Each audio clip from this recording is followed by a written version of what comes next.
Premiere Pro software ကိုအသုံးပြုပြီးတော့မှ green screen ကိုဘယ်လိုဖယ်ထုတ်မလဲဆိုတဲ့နည်းလမ်းကိုပြောပြပေးတော့မှာဖြစ်ပါတယ်ဒီ footage က green screen ဖြစ်ပါတယ်နောက်ခံ background green screen ကိုဖြုတ်ပြပေးမှာဖြစ်ပါတယ်ဘယ်လိုလဲဆိုတော့ဒီ clips ကို select မှတ်ပါမှတ်ပြီးသွားရင် effect ထဲကိုသွားပြီးသွားရင် ultra key ကိုရှာမှာဖြစ်ပါတယ် ULTRA ဆိုပြီးတော့မှရိုက်ရှာလိုက်ပါရှာလို့ပြီးသွားရင် ultra key ကိုယူလိုက်ပါယူပြီးသွားရင် clips ပေါ်မှာသွားချပေးပါ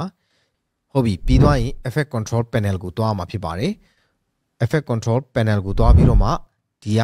key color ဆိုတာလေးကိုတစ်ချက်ယူလိုက်ပါကိုဖြုတ်ချင်တဲ့အရာကိုသွားဖြတ်လိုက်လို့ရပါတယ်ဒါဆိုရင်တော့ကျွန်တော်တို့က green screen ကိုဖြတ်မှာဖြစ်တဲ့အတွက်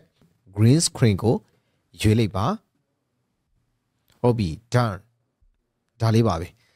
နောက်ထပ်လူချင်သေးရင်ကျွန်တော်တို့ transparent ကိုသွားပြီးတော့မှနည်းနည်းပါးသွားကစားလို့ရတယ်နောက်တစ်ခု shade ကိုနည်းနည်းထပ်လျှော့လို့ရတယ်နောက်တစ်ခုကဒီမှာ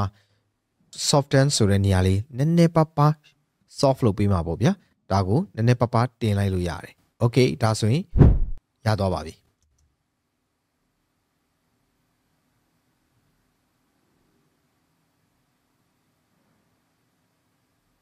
Okay ဟုတ်ပြီဒီလိုမျိုး tips and tricks လေးတွေကိုသိချင်တယ်ဆိုရင်တော့ channel လေးကို like and subscribe လုပ်ထားပေးလို့ရပါတယ်ခင်ဗျာ See you in the next video